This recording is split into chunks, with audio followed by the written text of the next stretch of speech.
Muy buenas, bienvenidos a la Liga con Jueguin.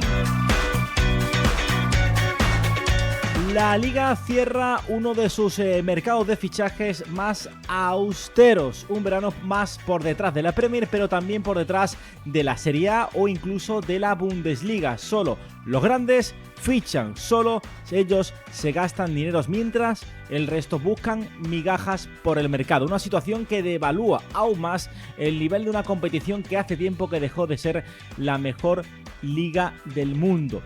Vamos a daros todos los números a este respecto, pero también vamos a aprovechar el parón internacional para repasar la lista de Luis de la Fuente y qué jugadores echamos de menos en esta selección en una temporada que hay que recordar que hay mundial, así que es tremendamente importante. Vamos a repasar todo ello y por supuesto en el último bloque hablaremos de Sorare. No te lo pierdas.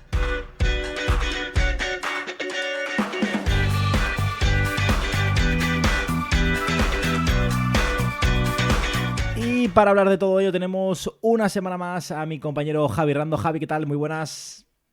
Don Antonio García, ¿qué tal? ¿Cómo estás? Primer parón de temporada, primer descanso de competición, llega tras 3 primeras jornadas, creo que emocionantes, y toca hacer un poco recapitulación de todo, ¿no? Un tema que lo habíamos hablado tú ya muchas veces, de poder tocarlo, que era la situación de la liga en cuanto a inversión, que se traduce principalmente en fichajes. Podremos hablar de otras cosas, como son infraestructuras deportivas, véase un poco el campo del Rayo Vallecano en el día de ayer, pero bueno, nos vamos a centrar un poco en lo que más conocemos, que en ese mercado con datos, y es un poco el podcast que nunca querríamos haber hecho hacer, ¿no? Pero al final no nos quedaba otra. Y es que la situación es la que es actualmente. Voy a poner por pantalla los datos. Datos fríos, datos a veces pues calientes porque encienden a uno, ¿no? Cuando se ponen unos a verlos. Y lo tenemos por aquí, en pantalla, gracias a los compañeros de Transfer Market que han hecho el balance, ¿no?, de todo lo que viene siendo los gastos y los ingresos que han hecho cada equipo de Europa y cada equipo del mundo, ¿no? Y así tenemos esta lista. La Premier League ha hecho un gasto de 3.017 millones de euros o de 1.000 millones, o sea, una cantidad absolutamente de locos. Lo que se ha gastado la Premier League. Ha ingresado 1,75 y el balance se queda en negativo, casi 1.500 millones de negativo en cuanto a lo que se han gastado con lo que han ingresado, con las ventas que han realizado. Pero es que la segunda posición es de la Serie A, del Calcio, que se queda con un balance bastante equitativo entre lo que ha gastado y lo que ha ingresado, lo cual indica de la buena salud del fútbol italiano. Pero es que el tercero tampoco es la Liga, que es la Bundesliga. Con un gasto de 775 millones, pero es que la Liga queda cuarta, delante por muy poco de la League One, Javi, con 582 millones, que no lo veía bien, 582 millones de gastos en este verano. Y además, casi toda esta masa centrada en muy pocos equipos, Atlético de Madrid y Real Madrid. Nos planteamos, Javi, te la lanzo así de primeras, si nos hemos convertido en una liga de granjeros. Es un titular muy clickbait, pero no es muy alejado de la realidad. Sí que es cierto que la Liga ha ingresado más en cuanto a ventas de jugadores que la Liga Española, pero a mí lo que me preocupa sobre todo es el gasto. El gasto al final influye en la inversión que se hace en los clubes, y sobre todo hemos visto dos clubes más o menos pujantes en el mercado de fichajes de la Liga Española. Uno ha sido el Atlético de Madrid y el otro el Real Madrid. Al final también son datos un poco engañosos, porque si bien Atlético de Madrid y Real Madrid pues han invertido, hay que recordar que el Atlético lo ha hecho también con un buen balance. Me refiero, ha aprovechado un poco ese Mundial de Clubes, esos ingresos extras, para poder ser un poquito más generoso en cuanto a las altas, pero también ha vendido jugadores, y eso al final acaba marcando un poco ese balance, que sin ser positivo en el caso del Atlético de Madrid, pero sí que es sostenible. El Atlético de Madrid al final es un equipo que está tan bien gestionado en cuanto a ingresos, gastos y por ahí, bueno, pues tiene la capacidad de poder hacerlo. Tampoco estamos hablando de que el Atlético de Madrid sea uno de los clubes más pujantes, y el otro equipo que ha invertido ha sido el Real Madrid, ¿no? El Real Madrid Además ha invertido en posiciones clave, como era la defensa. Yo creo que lo ha hecho también un poco más por obligación. Digamos que el Madrid llevaba varios mercados mirando a otro lado, ¿no? En cuanto a la llegada de defensores, especialmente en el puesto de central y también en el de lateral izquierdo. Y digamos que ha corregido todo eso gracias al mercado. Pero quitando Real Madrid Atlético, si quitáramos los gastos, el resto de gastos de los clubes de la liga es ciertamente decepcionante. Y entonces de ahí, bueno, que se plantee ese titular, ¿no? Que si somos una liga de granjeros, atendiendo a lo que son los gastos y teniendo en cuenta que tanto Bundesliga y sobre todo el Calcio, la Serie A, que habría que ver, ¿no? También, porque sí que es verdad que han gastado mucho en cuanto a fichajes, pero también han ingresado, ¿no? Entonces, digamos que tiene un balance cercano al punto cero. Pero sí que es verdad que me preocupa mucho que los clubes de la liga no puedan acudir al mercado de fichajes a reforzar su equipo. Lo están haciendo con sapiencia, con inteligencia, muchos rondando ese coste cero, ¿no?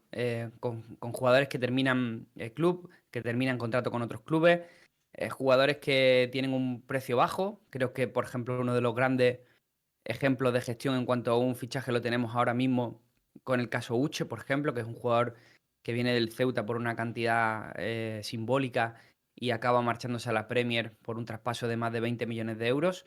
Y está siendo un poco tanto la cantera por un lado como la buena gestión, entre comillas, de los directores deportivos, lo que está salvando un poco a la liga. Pero si atiendo a gasto real de este mercado de fichajes, indudablemente no estamos lejos de la liga y eso pues nos tacharía de granjeros, sí. Es que, claro, uno ve los fichajes que ha hecho el Real Madrid, el Atlético, incluso el Villarreal, ¿no? Del que bueno, ha acudido al mercado y lo ha hecho de forma fantástica, también después de vender buena Sí, buena parte esa o también. algunos de sus jugadores más importantes, ¿no? Por aquí también está mostrando la tabla, ¿no? De gastos de los equipos de la liga y se ve el Villarreal en tercer escalafón. Pero claro, aquí el problema no está en los grandes equipos, ¿no? La diferencia, por lo menos a mí la sensación que me da es que cuando estaba el Barça y el Madrid, que eran los dos mejores equipos del mundo de largo, ¿no? Con Cristiano Ronaldo y Messi al frente, la diferencia con el resto de equipos era abismal, pero no porque los otros equipos fueran realmente malos, ¿no? No porque hubiera una diferencia tan grande tirando por lo bajo del resto de equipos de la liga, sino porque los otros eran equipos de 100 puntos que tenían pues unas plantillas históricas, ¿no? Sin embargo, la sensación que me da es que se siguen despegando de los de abajo, pero más por lo que vemos, ¿no? La clase como media como el Sevilla, el Girona hace 2 años tiene un equipazo y de repente pues, se ha desplomado por completo. El Getafe tira con lo que tiene y compite de locos, pero el nivel de la plantilla del Getafe bastante bajo. No hemos visto recién ascendidos. A los recién ascendidos les cuesta la misma vida poder fichar a alguien. Un recién ascendido que en teoría debería tener mucha más capacidad económica, vemos como que tienen problemas para escribir, a pesar de tener mucho más derechos de televisión, mucho más ingresos. No sé, la sensación es que cada vez hay una brecha mayor y que la clase media de la liga cada vez es más baja, ¿no? Parece que se polariza, ¿no? También lo que pasa en la vida real también parece que se ha llevado al fútbol, ¿no? Yo discrepo en el sentido en el que creo que al final lo que afecta a la liga afecta a todos. Sí que es cierto que seguramente Real Madrid, Barça y Atlético de Madrid puedan encontrar mecanismos de supervivencia en el largo plazo que le hagan ser competitivos, pero tenemos que entender que no podemos entender, valga la redundancia, la liga como un frente común. Me refiero, el Barça o el Madrid no compiten contra la Real Sociedad en el mercado de fichaje o contra Osasuna, compiten contra el Liverpool. Y entonces, si encontramos esos paralelismos, hacemos esas lecturas, deberíamos de decir incluso que el gasto en fichaje de Atlético de Madrid, Real Madrid, no es alto para los clubes con los que compite. Te pongo un caso, el Madrid ha invertido en este mercado de fichaje alrededor de 165 millones de euros y es justo el precio de traspaso por el cual el Liverpool va a fichar a Alexander Isak. Hablamos de solo uno de los jugadores en un Liverpool que ha incorporado a Birch, a Frimpong y que sigue moviéndose en ese mercado, está haciendo una plantilla completamente descomunal. Entonces, el gasto en fichajes del Real Madrid comparado con el del Liverpool es bajo. O podemos hacerlo también extensivo a lo que sería el mercado de fichajes que ha tenido el Arsenal, que ayer estuve, justo lo tengo fresco porque ayer vi el Liverpool-Arsenal y también han invertido una cantidad bárbara de dinero el conjunto de Mikel Arteta, o lo que ha hecho también el Chelsea, por ejemplo. Y así podríamos ir hablando de cada uno de estos equipos.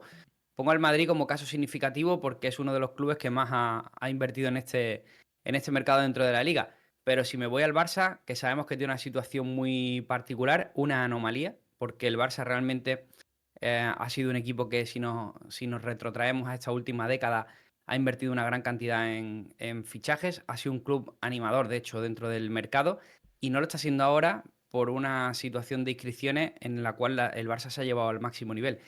Entonces, creo que la visión es más global, no solo, digamos que no se escapan algunos equipos, sino que afecta a toda la competición. Sí que es verdad que es llamativo o quizás más destacado o bastante más grosero en cuanto a este tipo de equipos que comentaban, ¿no? El Sevilla, que ha sido un campeón europeo en esta última década también, que lo encontramos con un gasto cero, lo cual, pues sí, es sorprendente. El Sevilla viene también de unas malas temporadas arrastrando unos balances económicos de pérdida, igual que el Getafe. Por eso, básicamente, está siendo el problema que se están encontrando en cuanto a inscripciones. Aquí no podríamos hablar de clubes bien gestionados en cuanto al balance de gastos e ingresos. Hace poco le leía a Miguel Quintana un tuit, ¿no? Donde hablaba, donde ponía fecha al mercado en el cual el Sevilla lo destrozó todo, ¿no? Es un mercado, pues, donde llegaron los Ronnie López, o sea, había una Uf. cantidad de jugadores, había una cantidad de dinero invertido en jugadores que luego, por ejemplo, Nianzú, Marcao, o sea, fueron jugadores que costaron dinero y que todavía los tienes en plantilla arrastrando un gran salario, arrastrando un precio de traspaso y le ponía fecha, ¿no?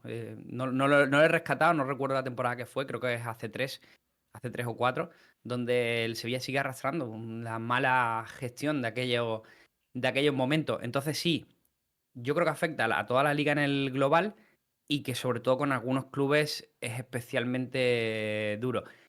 A partir de aquí, también hay otro elefante de la habitación del que no se habla, que es el tema CVC, que por ejemplo en la Serie A, que nos ha adelantado por la izquierda, se negaron a trabajar con el fondo de CVC y fueron los propios clubes los que bloquearon CVC. Recordemos que exceptuando Athletic Club y Real Madrid, el resto de clubes, bueno, y Barça tiene una salvedad porque el Barça no se acogió exactamente a CVC, digamos que tiene como una especie de pacto de aprovechamiento y demás, pero no hipoteca en exceso sus ingresos futuros, que los tiene hipotecados, por cierto, con otra palanca, pero no tan dura como la de CVC. Recordemos que el 8% de los ingresos televisivos de todos los clubes a lo largo de los próximos 25 años no van a pertenecer a ellos, con lo cual es un... Y además esto no lo vendían como un gasto, o sea, como una inversión, por un lado, que iba a influir en... En las era infraestructuras, porcentual, ¿no? ¿no? Sí, era En 25% infraestructura, 25% cantera, 50% claro. tal, sí, era algo así. Y yo, Antonio, ahora veo, por ejemplo, Vallecas el otro día, ¿no? Si el Rayo Vallecano es un equipo que se ha cogido a CVC y que por tanto tiene hipotecado sus ingresos televisivos durante los 25 próximos años, yo me pregunto, ¿dónde están las mejoras en el estadio de Vallecas? No, no. Pero en el 90% está de la liga, ¿no? En el Claro. del Málaga pasa exactamente igual. Uno ve el Málaga, uno ve la Rosaleda por fuera, por dentro y dice, oh, pues bueno, bonita, tal, no sé qué. Bueno, primero que está muy mal hecha, ¿no? Pero eso es otro tema. Pero tú la ves por fuera, Javi, y por fuera la nada, cemento puro y duro. Realmente que se suponía que iban a dedicar dinero a que por fuera no fuera cemento puro y duro. Pero yo no he visto, no he visto ningún cambio, la verdad. Yo compartí contigo cuando el tema del CVC a mí me pareció una estafa que a muy pocos equipos que estaban en una situación económica de riesgo máximo, pues quizás ahí, vale, al Málaga en ese momento le vino bien porque hizo un ERE y tal, y estaban que casi, bueno, bajó a primera ref, o sea, que le venía para salvar el club, pero el resto de equipos, yo no sé qué hicieron. Por 4 migajas vender eso, no sé. A mí personalmente y me preocupan más cosas de futuro. Sé que muchos de los comentarios que nos van a hacer de este podcast precisamente va a ser, oye, el reparto de los ingresos televisivos, ¿no? Que es otro de esos titulares también altisonantes que se escuchan en prensa, ¿no? El reparto es desigual, no es como en la Premier, eso es cierto. También hay que decir que no, que el dinero que se reparte en la Liga Española no tiene nada que ver con el que se reparte en Premier.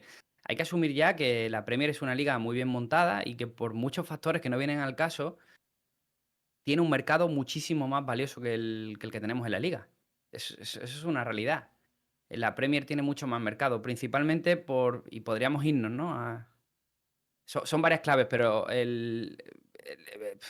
sí, ya sabes que me gusta mucho la historia, ¿no? Pero el dominio del Imperio Británico en parte del mundo, eso influye luego a cómo es la penetración del mercado inglés dentro de esos propios mercados emergentes. Me refiero, hay países como todo lo que es la zona de Indochina, donde evidentemente la Premier League es una competición que es mucho más vendible. Y luego sé que hay otro tema que se habla mucho, que son el tema de los derechos televisivos, que seguramente sea algo que nos llega aquí en comentarios por parte de la gente y demás. Hay que entender que los derechos televisivos, es verdad que en Inglaterra tienen un reparto diferente, que seguramente muchos de nuestros oyentes lo consideran más igualitario que, por ejemplo, los derechos televisivos en España, cuyo escalafón y reparto de ingresos se ha ido ajustando en los últimos años, pero para muchos sigue sin ser suficiente. Pero es que eso tiene una mayor lectura, ¿no? Por un lado está la capacidad de la Premier para venderse en mercados donde la Liga Española no llega con tanta solvencia. Por otro está cómo funciona la compra de partidos en Inglaterra. Me refiero, un aficionado o aficionados del Everton compran y siguen exclusivamente a su equipo, cosa que aquí no pasa. Recordemos que los paquetes que se venden en España de televisión se tienen que vender todos en conjunto, porque si no hay partidos que son deficitarios. Eso es algo que sabemos. Que mucha gente dice, oye, pues me encantaría que me pusieran un paquete porque yo soy del Rayo y solo quiero comprar el Rayo. Ya, el problema es que si haces eso, el producto es deficitario. Me refiero, el Rayo Vallecano seguramente, y digo el Rayo Vallecano por, no, por decir otro, ¿vale? Pues el Getafe o el que sea, o el Leganés o quien sea. Son partidos, son retransmisiones que serían deficitarias. Por eso se tiene que hacer un paquete conjunto y vender toda la liga y por eso el fútbol en España, por ejemplo, también es caro, ¿no? Para el espectador. Y hay tantísimas ramificaciones en cuanto a ese tipo de lectura que es muy complicado, pero sí que quiero dejar un apunte y es lo que ha sucedido este año con la Liga AM. Ya sabes que han costado una barbaridad vender los derechos. Es más, los derechos de la televisión están regalados en Francia. O sea, literalmente ninguna compañía quería comprarlo. Y creo que de hecho, es baratísimo ver el fútbol ahora en Francia. O es muy simbólico porque básicamente los derechos televisivos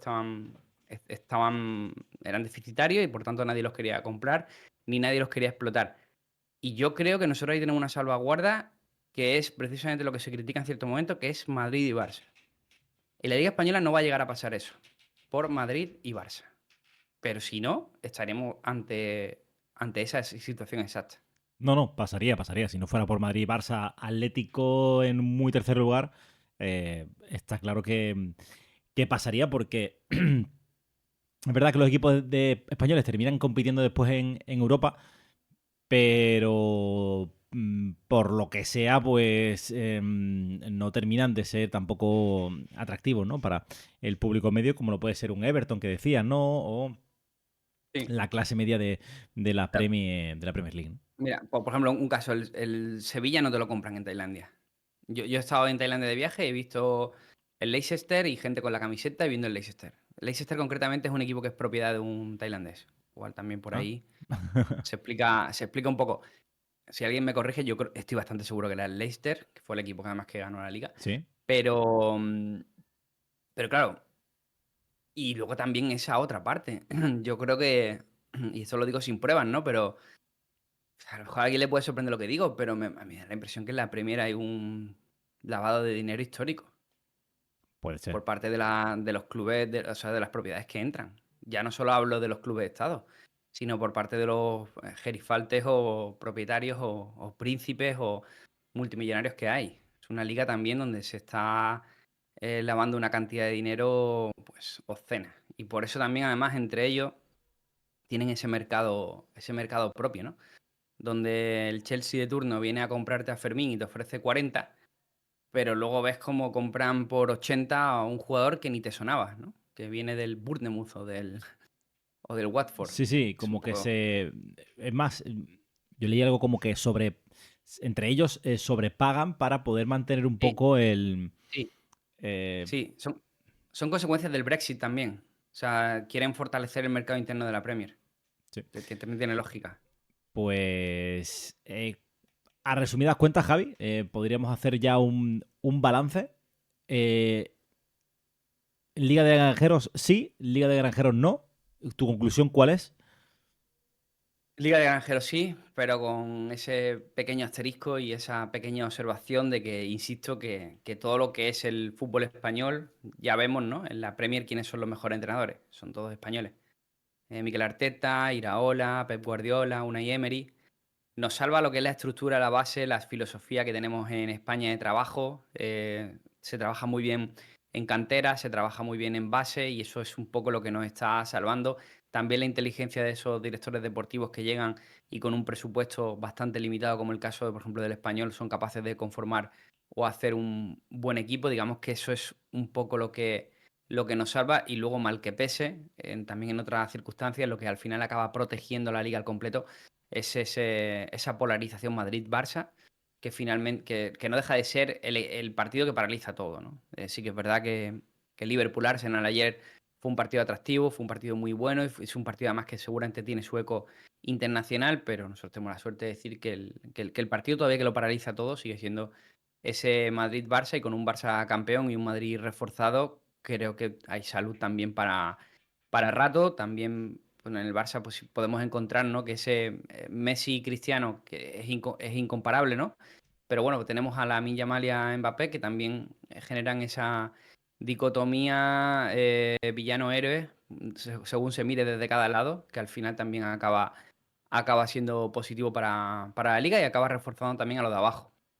Los de abajo, que creo que también están siendo muy penalizados por la toma de decisiones de los directivos de la liga, que es una competición que creo que a nivel estructural está gobernada casi de forma dictatorial y casi de forma, bueno, pues que solo se vela por los intereses individuales de cada uno. Sí, yo, bajo mi punto de vista, lo del fair play financiero y el límite salarial y toda esta pesca, toda esta movida, creo que al final si un equipo quiere, o como una empresa, endeudarse para poder fichar X jugadores o poder crecer como empresa, debería estar permitido. Yo creo que el límite sería, creo que sería lo lógico, que si un jugador o miembros de ese club no cobran, pues ahí sería cuando debería sancionar la liga, ¿no? No este esperpento en el que la liga dictamina, según sus reglas, cuánto de porcentaje entra en el límite salarial o cuánto no. De un año para otro no se puede bajar el 50% porque la liga no se cree que cobre. En fin, para mí demasiados Bueno, yo reglamentos. solo que estoy de acuerdo y solo quiero recordar dos puntos. Lo primero es que todo esto se aplicó en defensa de los jugadores, de la patronal y hasta de los propios clubes, ¿vale? Porque nosotros tuvimos una época en España donde Eso es había cierto. clubes que navegaban a la deriva. Es más, yo tengo una teoría que es también impopular, ¿no? Según se vea. Pero yo pienso que este tipo de canalizaciones del fair play financiero ha frenado lo que era una deriva muy destructiva del Fútbol Club Barcelona. Que entiendo que para el aficionado culé, pues oye, tiene que ser una faena que no puedan fichar a Nico Williams, cosa que entiendo. Y el aficionado dirá, ¿a mí qué me cuentas? Si el equipo se quiere endeudar y quiere fichar, vale. Pero creo que por otro lado ha frenado lo que era una espiral de gasto incontenible por parte del Barça, por la suma de una serie de directivas que no vigilaron eso, que no cuidaron eso. Y creo que el fair play financiero ha sido como una presa, ¿no? Que ha evitado, pues una inundación, podríamos decir. En el Barça, como siempre, todo se agudiza, o sea, es como se lleva al extremo, pasa con los grandes clubes, ¿no? Y luego de aquella manera también ha protegido a los clubes de abajo. Los ha protegido durante un tiempo, hasta el punto en el que ha entrado CVC por medio y los ha terminado de aniquilar, ¿no? Por tanto, sí que creo que hay que darle desde luego una vuelta a todo este tema. Y luego, la última observación que quería hacer sobre el tema del fair play financiero es que la liga no es un ente aparte de los clubes. La liga son los clubes. Con lo cual, todo lo que es la legislación en cuanto a economía, inversión, coste de plantilla, etcétera, etcétera, todo está votado por los clubes. Con lo cual, es responsabilidad de los clubes Totalmente. cambiar eso si así lo desean. A mí cuando se critica mucho a Tebas, digo, oye, pero bueno, Tebas está ahí porque vosotros creéis, creo. Quiero decir, al final el presidente de la liga, ¿no? Y la liga sois vosotros, pero bueno. Sí, si hubiera me refiero que si un club quisiera votar el cambio de la normativa sobre el fair play financiero, solo tendría que llevarlo a votación y conseguir la mayoría suficiente para que se cambie. Y si todos los clubes están encorsetados por la misma legislación o por la misma normativa, pues podría cambiar sin ningún problema. Me refiero que al final Javier Tebas lo que es el representante de la patronal de los 42 clubes. O sea, él es el presidente votado por esos 42 clubes para llevar a cabo los acuerdos entre los propios 42 clubes. Totalmente. Lo que pasa es que Eh, eso tampoco es así exactamente, pero bueno.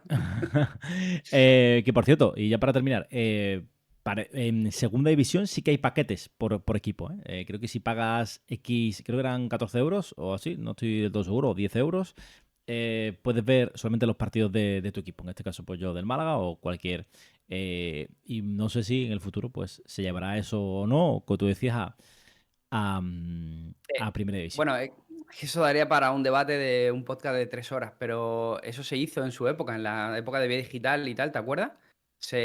Tú podías comprar directamente el partido que tú querías. Lo que pasa es que Claro, aquello no funcionó, porque claro, el coste de la retransmisión, hombre, igual no te cuesta lo mismo retransmitir un partido del Real Madrid que del Rayo, por ejemplo, en casa, en el Bernabéu o en Vallecas.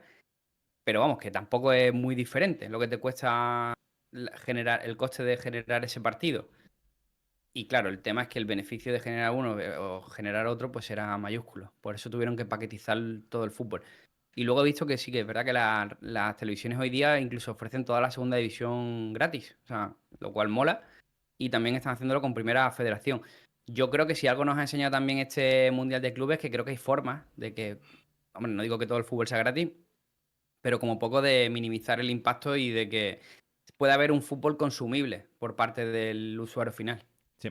Pues nada, opinad en comentarios y os leemos. En función de vuestra opinión, pues dejáis el comentario y os leemos encantados al respecto de si es o no la liga, una liga de granjeros. Nosotros nos vamos al siguiente bloque.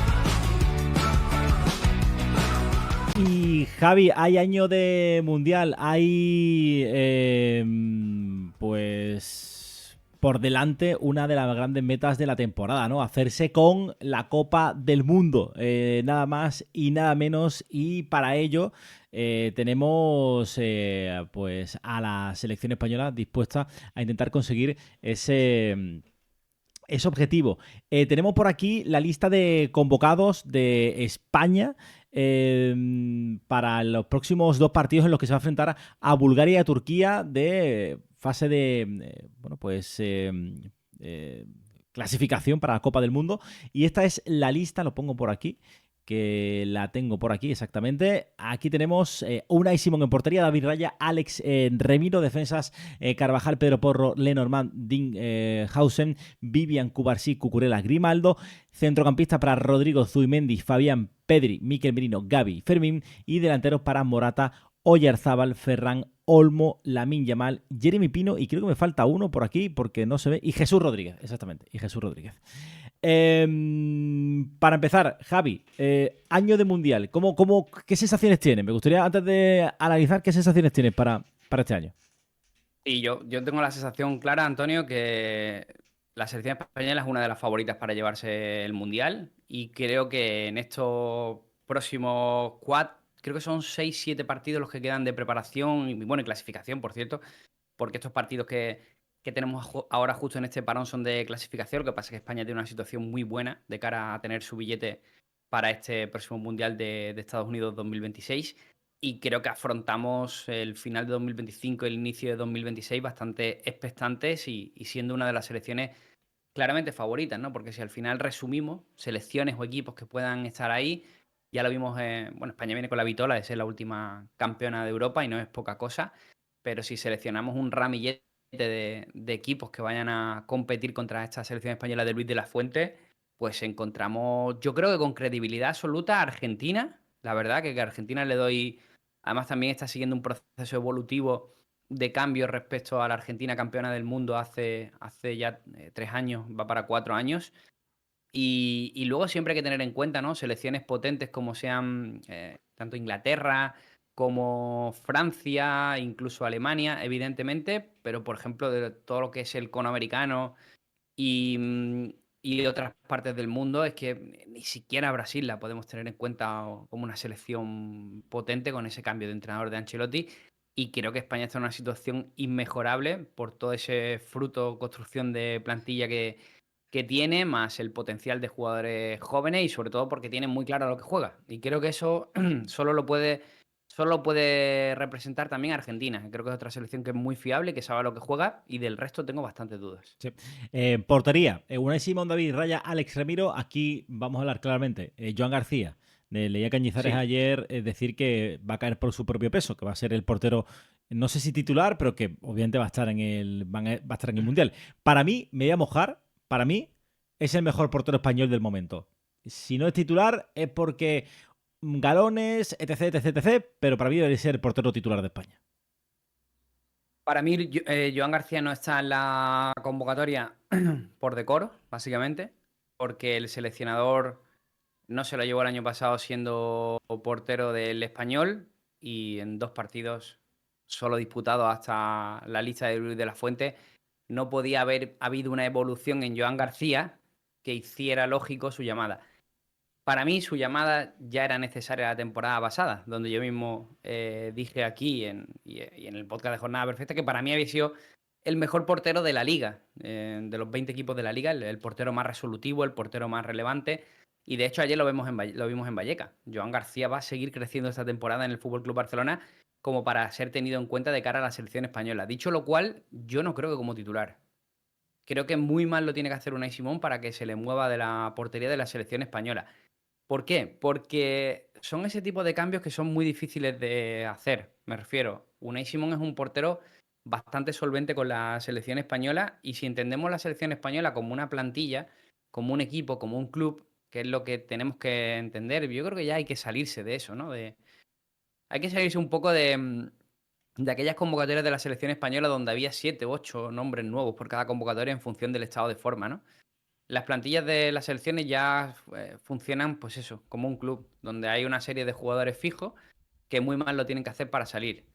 Y, y no olvidemos una cosa, está Unai Simón como portero titular de España, un portero que sin ir más lejos es campeón de Europa, campeón de la Liga de Naciones, pero es que la alternativa que hay es David Raya. Yo discrepo bastante en que Joan García sea con claridad el portero del momento, estando David Raya que está siendo, pues, si me apuras también, uno de los mejores porteros de la Premier League, que es una competición también que es de destacar. Entonces, dentro de ese crecimiento de escalafón de Joan García, el problema que tiene principalmente, sin dudar ni un ápice de las condiciones individuales de Joan García, es que se encuentra por encima a dos porteros de enorme nivel. Uno, Unai Simón, por la confianza del técnico hacia su figura y para mí siendo un portero súper solvente que transmite muchísima confianza a la defensa y que ya está perfectamente integrado en el 11 de la selección.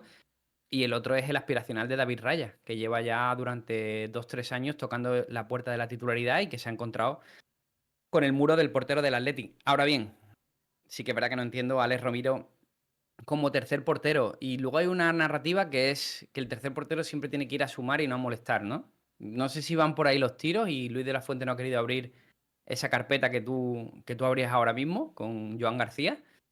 Pero yo creo que si hablamos de momento de forma, es raro entender que Joan García no esté ahí. Entonces, la respuesta más lógica es eso, decoro. Yo entiendo lo que quiere decir y comparto en medida lo que comentas, pero yo creo que el mejor portero tiene que ser, el portero titular tiene que ser el mejor portero.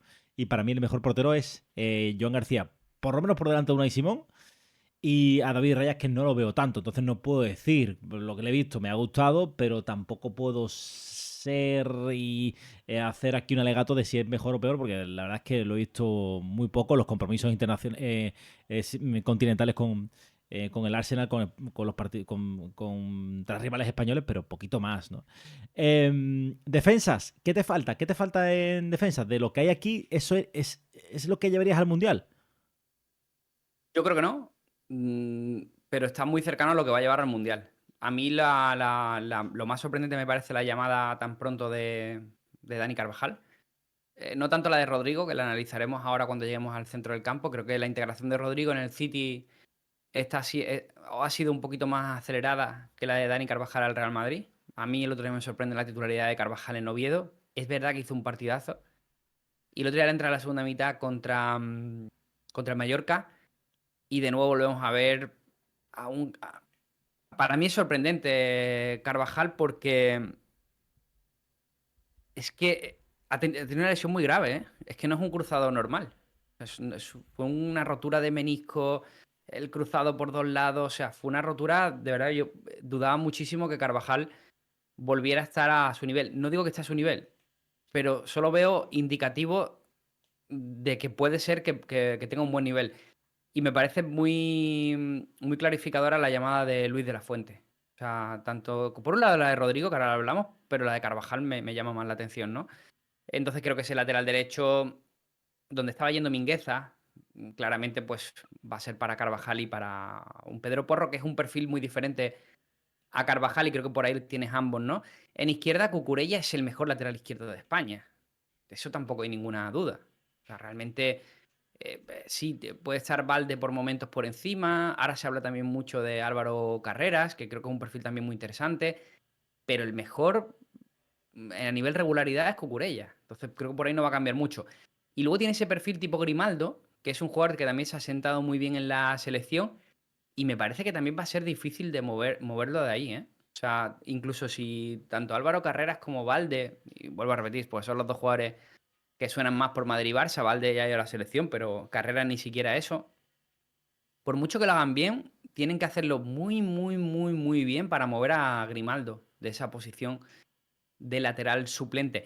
Y luego en el central sí que creo que hay una ventana de oportunidad que es Robin Lenormand. A mí el Cubarsí Vivian Hausen me gusta. No sé quiénes van a actuar de titular. Yo al que doy más por seguro es al malagueño, claramente, a Dean Hausen. Creo que todos nos hemos enamorado de él en la selección española desde su primera convocatoria, por el dominio que tiene de juego, pedazo de central. Y lo que no tengo claro es su compañero. Sí que creo que en el futuro el compañero va a ser ese Kurtz Sihausen seguro. Pero para esta no sé si la sobriedad de Vivian se va a imponer, no lo sé. El caso es que ese central cuarto, que sería Robin Lenormand, a mí me sobra completamente por un tema de nivel. Y hay una ventana de oportunidad que no sé si la aprovechará Pau Torres, no sé si lo hará Aymeric Laporte si coge comba y ficha finalmente por el Athletic y le vemos más minutos, o no sé para quién irá, pero a mí Robin Lenormand personalmente no me convence. Va. Yo creo que hizo buena Eurocopa, pero es verdad que ha empezado la temporada muy mal. Quizás no es el jugador que esperábamos que fuera, pero a mí me parece que como cuarto central creo que cumple. Prefiero llevar a un Lenormand a cualquier otra apuesta así que, bueno, bajo mi punto de vista.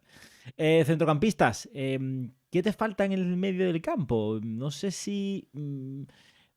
yo creo que va casi todo, ¿no? Teniendo en cuenta que Gavi, la situación, entre comillas, excepcional de Gavi, ¿no? Este proceso de recuperación que está siendo quizás más lento, que yo lo he visto a buen nivel por momentos, pero es verdad que yo creo que Gavi es un jugador que a futuro va a tener mucho peso en la selección, pero no sé si tú crees que debería caerse Gavi, entrar, pues no se me ocurre otro centrocampista, ¿quién puede entrar?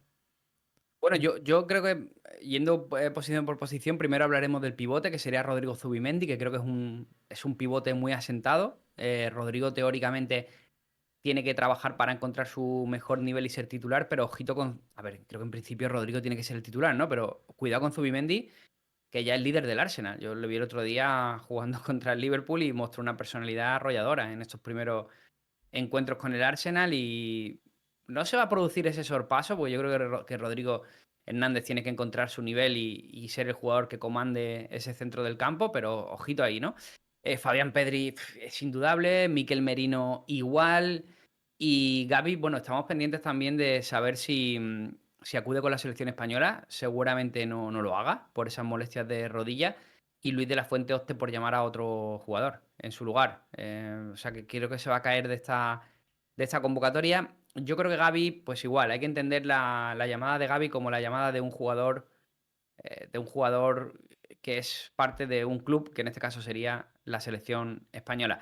Gavi, pues un jugador insultantemente joven, que es verdad que viene de un año, sobre todo muy complicado el anterior, por esa recuperación del ligamento cruzado y donde no tuvo un papel destacado dentro del Fútbol Club Barcelona, pero también es verdad que hay que entender el rol para el que viene. No es un jugador que ostente la titularidad, menos con la presencia de Fabián Pedri, que hoy día son jugadores que están muy por encima de su nivel, ¿no? Y lo que tú dices, ¿no? Tampoco se me ocurren Isco. grandes jugadores para. Isco, pasa que claro, yo creo que Isco va a ser llamado para esta convocatoria, la verdad. Y Isco no ha sido llamado porque de nuevo ha tenido otra lesión. De hecho, el día que Isco se lesiona, la cara de fastidio que lleva, yo creo que no la lleva tanto por el Betis, sino porque sabía que se podía ir el último tren. Es que Isco va a estar lesionado en esta llamada y seguramente en la siguiente llamada de octubre también siga lesionado. Entonces se va a perder lo que son las listas finales, ¿no? Y tampoco ha demostrado nunca Luis de la Fuente una gran confianza en Isco y él sabía que tenía todo en su mano, ¿no? Es bueno el nombre que desliza. Y luego Fermín es ese jugador que a mí me parece necesario, que por momentos también la temporada o en convocatorias anteriores lo fue Sancet, ¿no? Que es ese perfil llegador para cuando el partido se te complica un poco. Y no sé si a lo mejor Sancet hubiera sido llamado en caso de no estar, de no tener esa lesión previa a la convocatoria.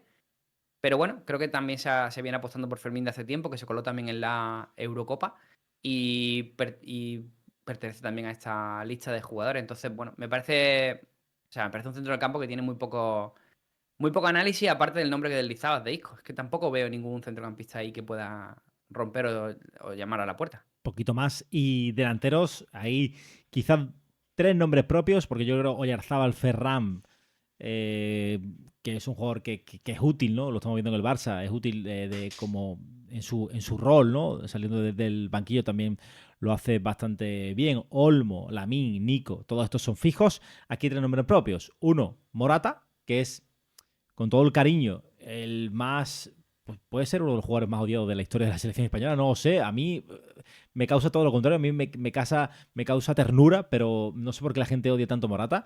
Tiene sus virtudes, Sería tiene sus defectos. para generar hate, pero bueno, tampoco, A mí me ¿no? Yo parece creo que que un es jugador. un delantero muy válido. Es verdad que a lo mejor pues ya podía haber acabado su etapa para la selección, no lo sé. Ahora tú me comentas. Jeremy Pino, que yo de verdad creo que es el nombre de la lista que menos sentido tiene. Y el de Jesús Rodríguez, que como apuesta, oye, pues bueno, no sé cómo va a ir. Talento tiene, obviamente, el ex del Betis, pero ¿qué te parecen a ti estos tres? Yo de Morata ya sabes que pienso que creo que la apuesta futura tiene que ser la de Samu Omordión, que a mí Morata me sobra un poco en esa lista, viene de un paso decepcionante por el fútbol turco y ahora es suplente del Calcio Como, del conjunto dirigido por Cesc Fábregas, pero o sea, la verdad que no compro, o sea, ni tengo hate por Morata ni mucho menos, pero creo que su nivel real ahora mismo no es de aportar a la selección española. Prefiero que se trabaje en un perfil como el de Samu Morodion, al que sí le veo futuro. Oyarzábal ejerce ese papel de hombre de club, ¿no? Cuando hablamos de Grimaldo, o hablamos de Remiro, o hablamos de Gavi, pues hay que entender a Oyarzábal como más de lo mismo, ¿no? Es un jugador que te ocupa una posición y que además con la selección se ha demostrado altamente útil, como vimos, por ejemplo, en la última final de la Eurocopa, ¿no? Donde tuvo un papel mayúsculo con ese gol que nos dio el título. Ferran, a mí me parece que su convocatoria en la selección está más que justificada. Es cierto que durante mucho tiempo, bueno, pues despertó cierto debate el hecho de que no fuera titular en el Fútbol Club Barcelona, pero no encontraremos muchos perfiles como el de Ferran para aportar a la selección española. Dani Olmo nos pasa un poco igual. No creo además que su caso ni siquiera depende del rendimiento. Yo creo que depende un poco más de la salud. Si él tiene un buen estado de salud, va a seguir acudiendo a la selección española porque es un jugador que creo además que parte del Dani Olmo futbolista actual es gracias a la selección española. Sobre todo. Creo que sí, recordemos esa lesión de Pedri en la Eurocopa. ¿No fue en la Eurocopa o fue en la...? Se fue la Sí, Eurocopa, semifinales fue la contra Eurocopa, ¿no? tu amigo Toni Sí, Kroos.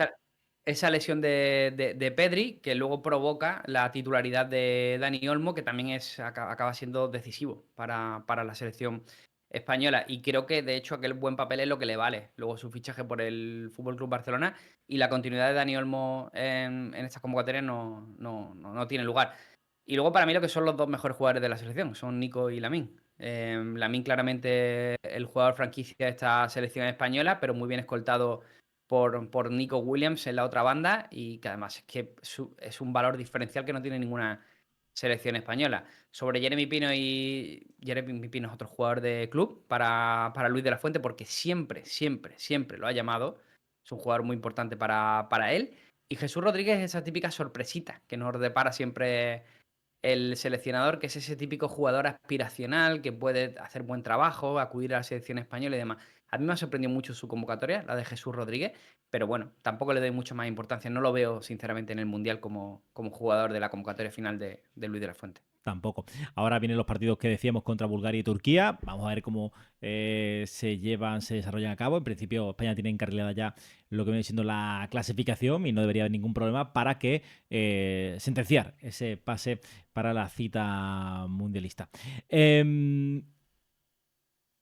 ¿Alguna cosita más acerca de la selección, Javi?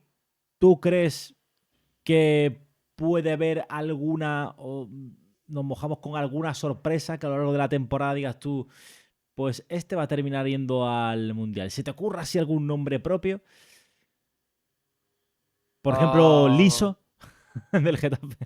no creo. O sea, ese tipo de jugadores le suele... Por cierto, no lo hemos dicho, ¿no? Pero falta Alex Baena, que creo que era otro jugador Puede ser, sí. que seguramente va a estar en la selección y que no lo está por sanción. Y habría que ver el tema de Sancet, pero Alex Baena tiene también sitio, creo que asegurado en esta selección española. ¿Hacía alguna sorpresa? La verdad es que no. Creo que lo que se me cae más de Maduro sería Joan García. No como titular, insisto, pero sí como parte de esta selección. Y luego por destacar. No sé, te iba a decir Gonzalo García, pero sé que no te gusta mucho. O sea, no sé No si, lo he visto, o sea, si no he visto jugar al chaval más que 2 ratos. No sé, no desconozco. no, el problema de Gonzalo García es el tema de minutos, que le vemos muy pocos minutos. Mira, hay un jugador, te lo estaba buscando para enseñártelo. Lo que pasa es que tengo que corroborar si ya ha ido con la absoluta. No, todavía no ha ido con la absoluta. Vale, está con la... Perfecto. Quédate con este nombre: Matías Fernández Pardo, ¿Vale? delantero del Lille. Atacante, extremo. Un diablo. ¿Vale? Vale, perfecto. Un diablo de padres españoles, pero nacido en Bruselas. Es belga. Ha jugado con las inferiores de Bélgica hasta la sub-19 y ya ha tenido el llamado de España, de las inferiores. La temporada pasada fichó por el Lille, procedente del Genk, y quédate con su nombre: Matías Fernández Pardo. Si quieres, o que la gente que nos vea que lo busque en Twitter o en YouTube o lo donde sea, y busquen a Matías Fernández Pardo, vaya diablo. Te recojo el guante. Creo que va a ir convocado a no más Hombre, tardar. No digo Matías. Jeremiah va a ir convocado, aunque esté en uf, segunda. uf. Ojo, ¿eh? Ahí te Buenísimo, la, buenísimo. ahí te la Es tiro, ¿eh? buenísimo. Ahí te Otro la tiro. diablo, ¿eh? Ese tipo de jugadores, ¿ves? Ese tipo de jugadores son diferenciales, pero hay que quedarse con esas cosas, ¿eh? Porque en el caso de Fernández Pardo, lo interesante es sobre todo que no lo llame Bélgica, porque si no te lo... Te lo río. Hemos estado lentos ahí en algunas circunstancias, sobre todo la de Brahim Díaz, y yo la que me parece que va a ser histórica es la de Nico Paz, pero cuidado con Matías Fernández Pardo, que no nos pase eso, porque tiene una pinta espectacular. Pues nada, dejadnos vuestra posible sorpresa en los comentarios. Nosotros nos vamos a ir a la última sección de Sonar.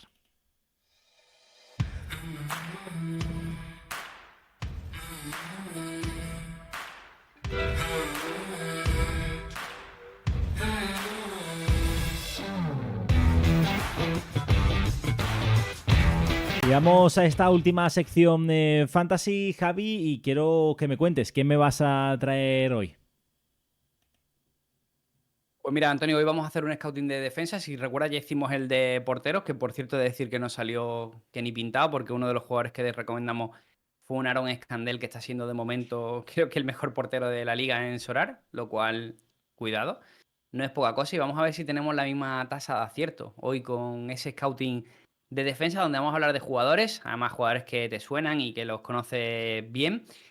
Y además, ahora estamos en parón, con lo cual es buen momento para fichar. Sabemos que en los parones baja un poquito la cotización del mercado en Sorar, porque no hay competición, porque siguen saliendo jugadores y porque la gente se apalanca un poco. Así que vamos a aprovechar nosotros para intentar comprar estos defensas al mejor precio posible. Vale, perfecto. Ya estamos en pantalla viendo a David Affengruber, el jugador del Elche. Sí, señor, mira que te hablé bastante de él y al principio surgieron dudas, ¿no? Por su primer partido ante el Betis, que no fue especialmente llamativo. Pero tenemos que destacar de Affengruber, que es un jugador que está completamente roto en los sistemas estadísticos, ¿no? Solo hay que ver su puntuación acumulada, que en los últimos 40 partidos tenga un 63 de media es una barbaridad, que es mucho. Claro, si nos vamos a los últimos 5, a los últimos 15, son 61 y 66. Tenemos que entender que a medida que más partidos cogemos y ponemos dentro de la ecuación, digamos que el dato normalmente tiende a empeorar. Si yo tengo una media sobre 40 partidos, esa media siempre tiene que ser peor a una media de 15 o una media de 5, en teoría. Porque digamos que hay mayor muestra. Y que Gruber tenga una media de 63 puntos en los últimos 40 es una barbaridad. Es un defensor además que es capaz de alcanzar los 100 puntos con suma facilidad y además al que su estilo de juego le beneficia un montón en el apartado estadístico. Y hemos visto un Elche con muchísima personalidad en este inicio de temporada. El mejor partido de Affengruber, de hecho, fue en el Metropolitano. Y yo creo que va a ser un defensor que va a seguir funcionando bastante bien en sistemas estadísticos. Y yo no sé tú, pero yo no veo al Elche cayendo, ¿eh? Yo creo que es que, yo te lo comentaba al principio, en la mega previa creo que lo comentaba. A mí el Elche es un equipo que me gusta, tiene personalidad, sabe a lo que juega y eso al final es muy importante. Y lo hace bien, dentro de que tiene sus limitaciones, obviamente. Pero parece que ha encontrado también algún delantero interesante. Así que, Tiene, bien. tiene un precio de entre 15 y 20 euros. Yo creo que lo podemos sacar incluso más barato en el mercado de subasta. Así que nos lo apuntamos.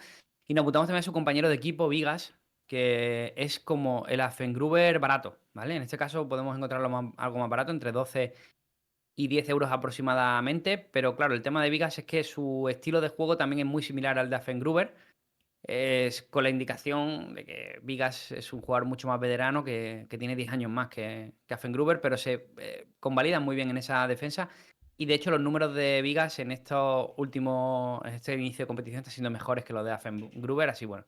También lo damos como nombre. Además, Vigas le sumamos el gol, ¿vale? Es un jugador que acostumbra también a marcar goles de cuando en cuando. Me voy a ir a por otro, a por otro debutante para el que tenga un poco el bolsillo más vacío, que es David Costas. Me ha gustado también mucho su integración y puede ser un combo defensivo bastante guay con Aarón Escandel. O sea, que Aarón Escandel y David Costas repartan, o sea, asumen un combo defensivo.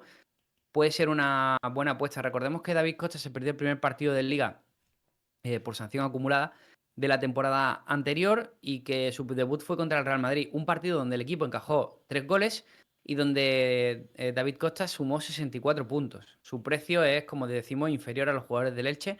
Lo podéis encontrar por aproximadamente entre 4 y 5 euros. Sí, muy bien el Oviedo también. Y Costas, que es el central más seguro, desde luego, del conjunto betense, ¿no? Me voy por dos jugadores de Osasuna. El primero es Catena, que ya fue un jugador que estuvo bastante roto la temporada anterior. Su L40, los últimos 40 partidos de 55, varios puntos alejados de Affengruber, pero que también dan bastante sensación de seguridad. Pero su L5 y L15 es de 65 y 61, está bastante bien. Eso hace que su carta, pues igual que hemos visto con el caso de Affengruber o de Vigas, no sea barata. O sea, un defensa que tiene un precio bien para ser de un equipo pequeñito. Básicamente la podemos encontrar entre 10 y entre 9 y 10 euros. Yo creo que siempre. Cuando digo el precio, es el precio medio, ¿vale? Pero creo que se puede pescar más barato. En una típica subasta un poquito más tarde, o una subasta de fin de semana, que la gente puja menos o lo que sea, y podéis sacarla un poquito más baratos, incluso tirando alguna oferta a un manager, algo más económica o alguien que le haya tocado y que quiera desprenderse de la carta. Y además hace algunas decisivas, como hemos visto, gol, asistencia, salvada en línea, o sea que es un jugador también que por ahí nos puede aportar estadística. Y el otro nombre que te doy, te iba a traer también a Boyomo, supongo que no lo encontrarás sorprendente, pero claro, ya era traer tres jugadores de Osasuna me parecía ya excesivo, pero bueno, me quedo con Valentín Rosier, que tuvo un mal debut contra el Real Madrid, pero que a partir de ahí hemos visto un Rosier que supera con creces los 60 puntos y cuya carta pues también puede salir entre eso, entre 5 y 7 euros. Me encanta Rosier, que estuvo cerca de marcar frente al Español. Es un jugador que tiene mucha presencia en ataque. Que, te lo dije el año pasado, que me gustaba mucho en el Leganés y me parecía infravalorado. Y ahora parece que en Osasuna pues está teniendo más protagonismo, ¿no? Creo además que lo que mola de Rosier es que si sigue utilizando Alessio el sistema de 5 defensas, Valentín Rosier juega varios metros más arriba y por tanto tendremos que ver más situaciones como esa asistencia conseguida con el Valencia, lo cual aportará más acciones decisivas al jugador francés. Saltamos a Nahuel Tenaglia, la auténtica cabra de Sorar. De momento es la carta que te traería más cara, porque Nahuel Tenaglia está rotísimo. Está bastante No. roto. De hecho, por eso su carta entre 15, 18 euros, pero no baja, ¿eh? O sea, básicamente lo que cuesta.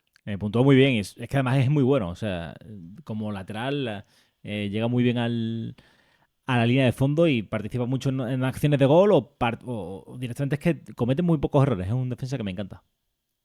El argentino que tiene un L40 de 53 puntos, pero vemos una mejoría notable, sobre todo en el final de temporada del Alavés, y por tanto el L15 sube a 61, y sobre todo en este inicio de competición su L5 es 72, es el más alto. O sea que estamos hablando de que está siendo el defensa que en este inicio de competición está teniendo relación calidad-precio pues mejor en número. Hay que sumarle una cosa a Nahuel Tenaglia, no solo es el gol, como vimos en el partido contra el Levante fue.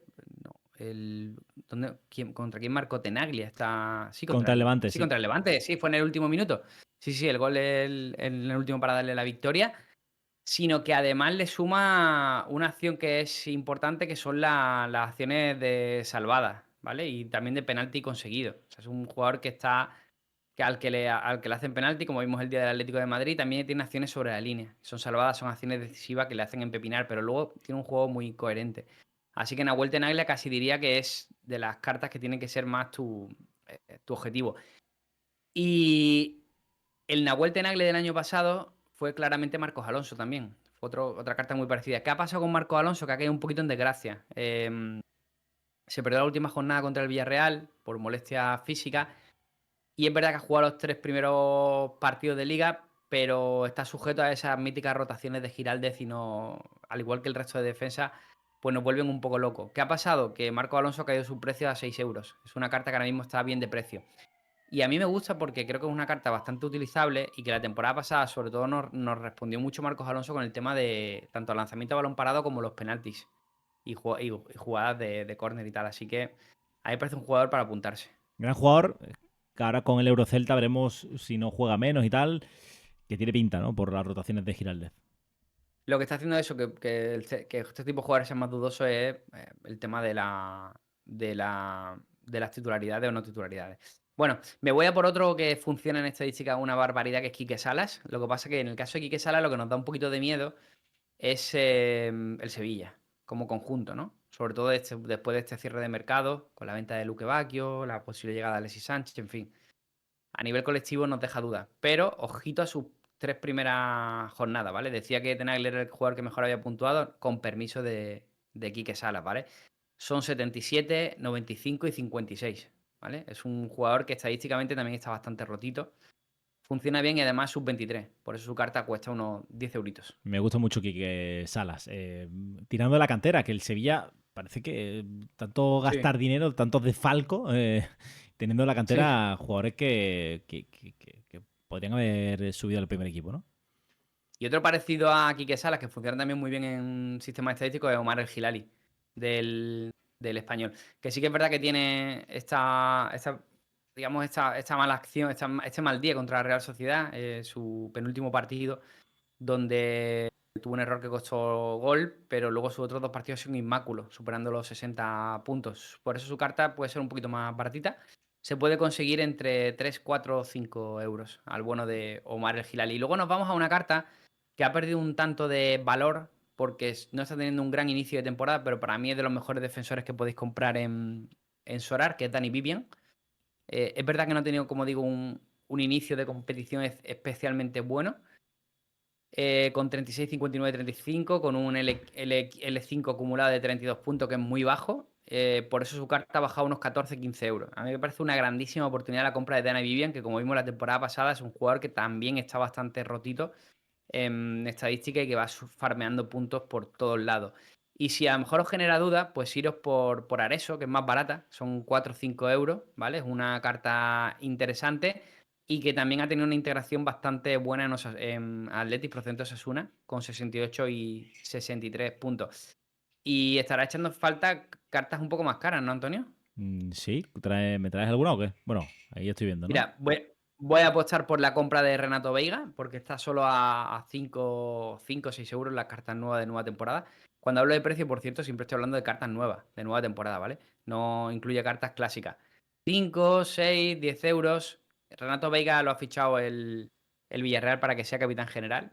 Y yo creo que después del parón va a ser titular y no tendría ninguna duda en el fichaje del defensa portugués. Podemos encontrarlo a un gran precio y un defensa del Villarreal se va a cotizar de forma muy alta. Aquí vemos que su histórico fantasy en Solar no es especialmente llamativo, pero creo que eso va a cambiar. Es verdad que se ha encontrado a un buen Rafa Marín, un buen Juan Foyth. Ahí habrá debate sobre quién es el jugador que sale del 11, pero Renato Veiga viene para ser titular. Y el otro es Santiago Mourinho, que el otro día ya venía de ser el mejor defensa del juego, 81-100, y estaba claro que algún día pues, nos iba a dar una, y fue el otro día contra el Celta, solo 27 puntos, y es una carta que está entre 30 y 40 euros. Yo la traigo como referencia, pero entiendo que, o sea, para que veamos que si Santiago Mourinho cuesta entre 30 y 40 euros, la carta de Renato Veiga por 5 o 10 es un regalo, ¿vale? Además, de verdad. Y acabo con dos cartas. No he traído, por cierto, cartas del Barça, pero yo siempre me apuntaría a Koundé, ¿vale? Para que lo tengáis en cuenta. Luego sí que creo que el Barça es una defensa que va a evolucionar mucho. Cuidado porque ayer sentó a Araujo de Cubarsí. Yo creo que Cubarsí va a ser titular en el Barça, pero simplemente que sepáis que Flick está reordenando un poco su línea defensiva y eso nos genera un poquito de cacao. Pero bueno, yo aprovecharía quizás a Koundé para ficharlo. Lo comento como dato, pero te traigo sobre todo a dos. Alvarito Carreras, del Real Madrid, sub-23. Jugador que está funcionando también muy bien. Yo me acuerdo cuando había dudas sobre si iba a ser titular, tal, yo me compré su carta por 25 euros y ya vale 40. O sea, la pillé bien de precio antes de la primera titularidad porque sabía que iba a ser bastante titular.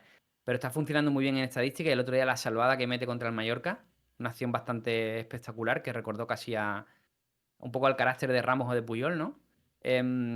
Bueno, pues le metió una acción decisiva en el último partido. Y la otra es el defensa definitivo roto, Dinhausen. ¿Cuánto vale Dinghausen? Demasiado. 150 euros. 130 veo por aquí. Normal.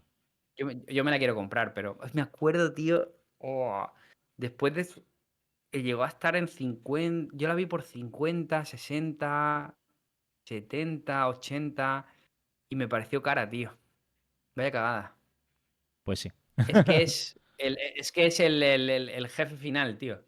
¿No? Se dice así en videojuegos, ¿no? El Sí, The Final Boss. The Final Boss. Es que está rotísimo. Está muy roto. 90, 72, 88. Es una locura, Dinhausen. Es que no pierde un Seguramente ahora balón. mismo Es que no pierde un balón. Es que es muy decisivo. Es que no pierde duelos. Es un jugador muy, muy, muy interesante. A ver si baja su precio, pero no tiene pinta, también te digo. No tiene pinta, no, no. No.